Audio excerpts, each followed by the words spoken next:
EPFO लवकरच आता कर्मचाऱ्यांसाठी मोठी सुविधा आणणार आहे। केंद्रीय कामगार मंत्री मनसुख मांडविया यांनी दिलेल्या माहितीनुसार मार्च 2026 पूर्वी ही सुविधा येईल। 75% ईपीएफ रक्कम एटीएम आणि यूपीआय द्वारे थेट काढता येणार आहे। त्यासाठी ईपीएफ खाती यूपीआयशी जोडण्याचं काम सुरू आहे। बेरोजगारीमध्ये तत्काळ पैसे काढण्याची सुविधा यामुळे अधिक सुलभ होणार आहे।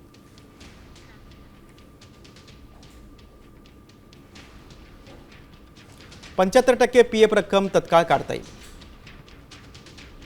एटीएम आणि यूपीआय द्वारे ही रक्कम काढता येईल।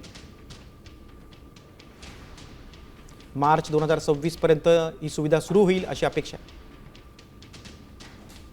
कर्मचाऱ्यांची पीएफ खाती यूपीआयला जोडण्याचं काम सुरू आहे। 12 महिने सेवा पूर्ण झाल्यानंतरच ही रक्कम काढता येईल। उर्वरित 25% रक्कम ही वर्षभरानं काढता येईल।